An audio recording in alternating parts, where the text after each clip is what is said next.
todo. ¿Hay mucho?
So we have this very dry area here. We notice when we have plants in here that it holds the moisture much better. We've taken everything out, and we're going to do this entire area with about maybe 30 different seeds, turn it into a chaos area.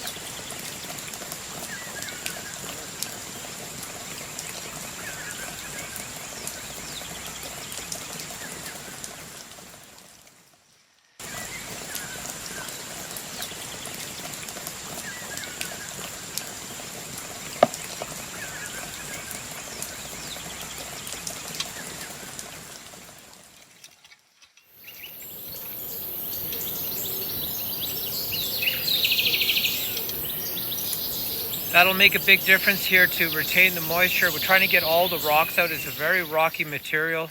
We're also going to put a bunch of compost in here, and we're going to seed this. And this is what I'm talking about when you're moving forward. Is we harvested maybe 30 pails of this type of material here, and we separated out the rocks. And by constantly improving the soil, adding material, and keeping it covered with life, the garden turns into a very different space. It's very prolific and very organized. Okay, any garden is similar to a business or a manufacturing business or whatever you want to describe it as. It requires supply. It requires your attention. It requires you to be constantly moving forward, doing things. So let's talk about plants. So you want to create a food forest and you have no plants. You have very little money, but you want to cover your entire land with life. How do you do that? How do you trade your way with other gardeners? How do you communicate with other people that have gardens? How do you ask permission to go into somebody's ditch and dig out a few plants? All those things are very important for this forward movement of a garden that requires immense amount of plant material, endless amounts of plant material. It is a continuous supply of life that you have to figure out how you're going to get it into your garden. And how are you going to create this diversity? Where is it going to come from? We have this plant material dilemma. We have a bigger issue here on our place is the soil issue. Is we have to make our own soil somehow, but it's so hard to bring it in. So this idea of creating soil has to be part of every gardening effort. And creating soil is tricky because you need the raw materials to make the soil. If it's plant material, if it's whatever you can get to make soil. And you have to pay attention to it. We are really doing this extensive trench composting to get soil out of the ground. And we're growing all kinds of things to compost, which is a two-sided sword because those materials are using the energy of the soil to grow. So you have to really pay attention, and we use our river, our secondary river. It has all kinds of organic matter coming through when there's a rainstorm. So that combination of using everything we have people that supply us with cow manure close by. We really pay attention to the weeds. We use them to compost. So everything is this effort of moving forward, getting soil, conditioning the soil, improving the soil, growing as much as we can. So you have to really understand that supply line of your garden. Where's all this material coming from? It's a very tricky scenario. Okay, we've put about 50 different seeds in here, and believe it or not, it's filled in with 1 month. It is so happy, this chaos system. These plants are so happy, and they are producing, there's flowers in here. This system is producing so much green matter for us that we can turn into soil that we can actually eat. So this system is really working well for us, where we actually have this intense square footage gardening where we get so much green matter out of 1 square foot. And we're going to dedicate our garden to have these types of areas where we can grow all this food and all this green matter. So this is the only way we can combat our lack of soil, is with extensive growing and chop and drop, leaving it here where we are. So it's very complicated in terms of maximizing your garden's potential for a purpose. Our purpose is creating food and creating green matter. It's quite complicated to duplicate this any other way. This chaos gardening really does grow this extensive amount of green matter that you can use somewhere else in your garden. Okay, this here is our river bank. We're sort of in disbelief how much material we were able to gather. So we layer up these sticks. We have sandy material that chews through the compost. We have leafy material. We have so many things growing inside it. We make a real habit of throwing seeds in here everywhere, and they love it in here. You would think that fresh compost or fresh material is really hard to grow inside. Well, I'll give you a real rude awakening. It loves to grow inside this stuff. Like these seedlings sprout. Not only do they sprout, they grow incredibly fast. So all this material is starting to turn into life, and we're actually gaining so much topsoil and growing surfaces. So it makes a big difference if you pay attention to gathering everything that you can use in your garden in terms of organic matter. As I said before, we have no access to getting truckloads in here because we have to walk in. So pay attention to your surroundings, and using whatever you can makes a huge difference in this type of a garden setting. When you want to grow a food forest on a budget, you have to be incredibly creative and inventive, and so many things will basically take over your garden if you let them. We're really fortunate to have a lot of birds that come in here because they feel safe, and they bring a lot of seeds and plant material with them, which really helps us out. A lot of these plants, we don't know where they come from. It must be the birds, and we're grateful for it.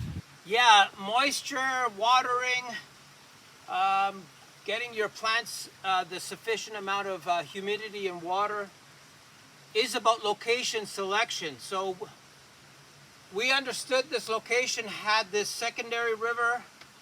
which goes maybe 2 meters underneath everywhere and supplies everything with water.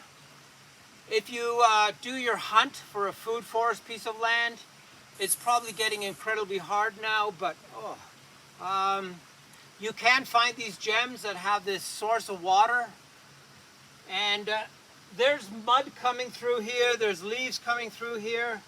So this little river helps our food forest effort incredibly well.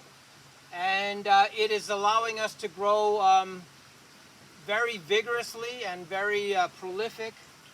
These areas, we don't even know really what's in here. Everything is growing so prolific, we have to get in there and clean it out a bit.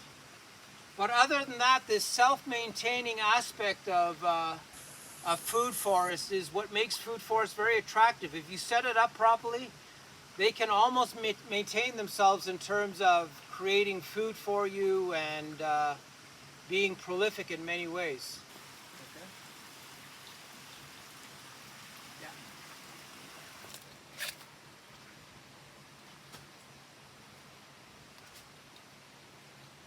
What we really like to do is have as many plants as we can, and we always have this idea of creating new life, diverse life. We're going to take the tips of the jasmine and make more plants. We have a bunch of people that are after this jasmine already, so we can trade up or trade down, whatever you want to call it, just to get more diversity by trading. So all we do is we basically stick the plant deeply into the pot. So this idea of creating more plants is the forward movement that I'm talking about. You have to have this idea of really keeping your garden active and growing and creating new plants all the time. It makes such a big difference if you are constantly improving the quantity and the diversity of your plants. Yeah, so I want to talk about this movement of seeds within your own garden. And it's a very dangerous prospect, and it's also a very productive prospect. So there's always this danger when you have these plants that do really well in your garden. You collect the seeds and you put them in other parts of your garden. So what happens, we have other plants in here, but these narcissiums have just taken over completely of this area. And there's so many seeds mixed in between here. And that's the way this plant keeps itself alive. But what we do is we take these seeds and we put them in unused parts of the garden or parts where we want to cover the soil quickly. I could rip this whole bed out in like 10 minutes. They don't have any cause to have any worry that they're going to be invasive.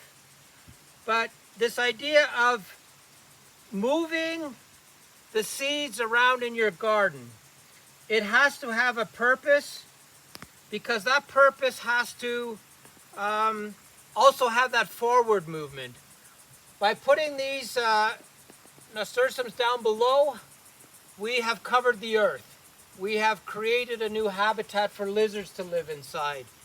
There's benefits to it, but the danger is that you're going to end up with so many of one plant in your garden that it eliminates the biodiversity.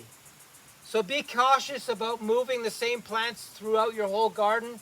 Do it smart, don't do it intensively, and you'll be okay. This is one way to get plant material in your garden. Trading the seeds for something else. Your plants are an asset. You have to treat them as an asset where you can use them to do many things, and that's how you move a food forest or your garden forward. So we have these Canadian tomatoes. These are Alberta tomatoes. The insects probably don't understand what these are, so they're not attacking them yet. But the other trick we do is we have this little tiny area of tomatoes. Then we have another little tiny area of tomatoes over there, then over there. So we're spreading these tomatoes out. And anything that gets attacked by insects, we try to spread them out more, diversify them in different areas. And we're having great success with that instead of having a great big tomato patch. We're going to have tomatoes in the greenhouse. Let's see how that works out. But this idea of having 1s and 2s and 5s in certain areas has really helped us out a lot in diversifying our garden and keeping the pests and disease away. It's been fantastic. Yeah. Okay, so when you're growing anything and you want them to be the same size, for example, we have in front of each of these Ecolodge units, we have these bamboo plants. They are growing at different rates. And what I mean by that is if you look over there, Laura, what's I see? Those two groups are like 5 feet, 6 feet higher. And the rhizomes are sending out new shoots and they'll go up to probably 15, 16 feet. So I've got a problem. These are growing a little bit slower. So what I do is I have a high octane compost and I'm updating the soil so that I can get them to grow faster again. So my watering schedule is I'm going to water these guys 2 to 1. So these will get more water than the ones that are like 5 feet taller. And then with this action, I'm going to bring them back to the same height just by giving them a little bit more care. And these are the things you got to pay attention to. Your planters look tired. Add some great compost to your planters. Keep an eye on what's going on in the garden and you'll do a lot better that way.